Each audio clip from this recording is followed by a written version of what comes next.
జై శ్రీరామ్ అండి. ఎలా ఉన్నారు? ఈరోజు టాపిక్ ఏంటి అంటే ఆడపిల్లల హక్కులు.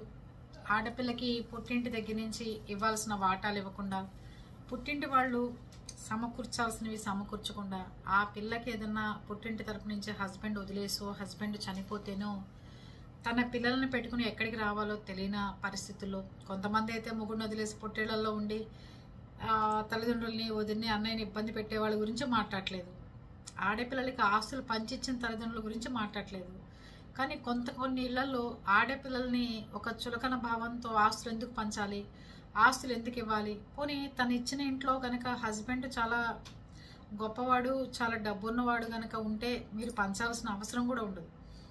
అక్కడ కూడా మిడిల్ క్లాస్ లైఫ్, అక్కడ కూడా ఏమీ లేని వాళ్ళు అయితే కనుక ఆస్తులు పంచకపోతే ఆ అమ్మాయి పరిస్థితి ఏంటి?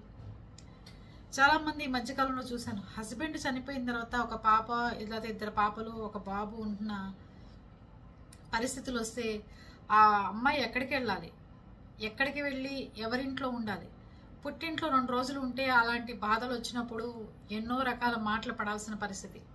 అదే తనకంటూ ఒక ఆస్తి, తనకంటూ ఒక హక్కు కనుక ఉంటే కనుక ప్రతి తల్లిదండ్రులు తన కూతురు కోసం కూడా ఒక గదిల్లో, ఒక 2 గదిలిల్లో పెట్టుకుని అట్టి పెట్టుకుంటే, ఏదన్నా మీ అమ్మాయి కష్టం వచ్చినప్పుడు ఆ ఇంట్లోకి వచ్చి ఉండటానికో సపరేటు, వదినాన్నల దగ్గర లేకుండా, లేకపోతే మీ దగ్గర లేకుండా పిల్లల్ని పెట్టుకుని ఉండటానికో ఉపయోగపడుతుంది. సంపాదించిందంతా కొడుక్కి కోడలికి ఇచ్చేసేసి కూతురికి అక్కడ మిడిల్ క్లాస్ సంబంధమై ఉండి ఏమీ లేని వాళ్ళైతే కనుక కొంత వాళ్ళకు కూడా ఏదైనా ఏర్పాటు చేస్తే బాగుంటుందని నా ఉద్దేశం.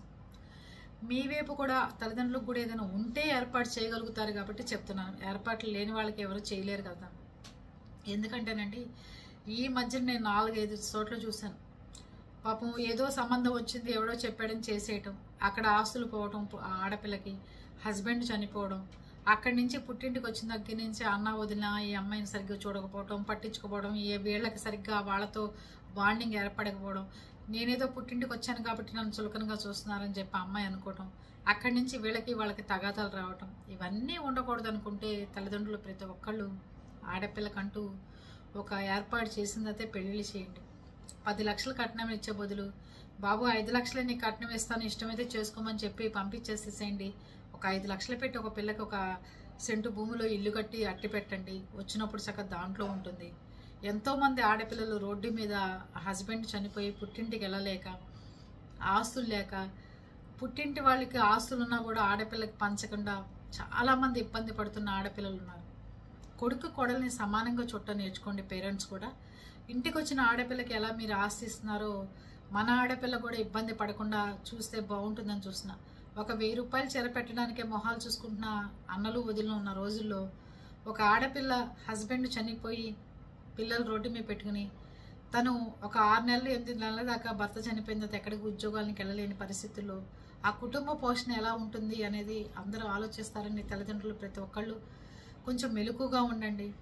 పిల్ల మీ దగ్గరికి వచ్చిన తర్వాత మీరు ఆ కొడుకులతో తగాదా పడి వాళ్ళ దగ్గర ఉన్న ఆస్తి తీసుకెళ్ళి ఇచ్చే బదులు, ఆస్తులు పంచేటప్పుడే కూతుర్లకు కూడా ఏం కావాలో అది ఏర్పాటు చేయండి. కోర్టులకు వెళ్ళి రోడ్లకు ఎక్కి పరువులు పోగొట్టుకునే బదులు కూతుర్లకి ఎంత ఇవ్వాలో కూడా ఆలోచిస్తారని నేను ఈ వీడియో చేస్తున్నాను. ఎవరూ తప్పుగా అనుకోవద్దు. కూతుర్లను కూడా కనిపెట్టుకుని ఉండి మీ బాధ్యత అయ్యేదాకా వాళ్ళని చూస్తారని, వాళ్ళు రోడ్డు మీద పడకుండా ఉంటారని ఈ వీడియో చేస్తున్నాను. ఓకేనా?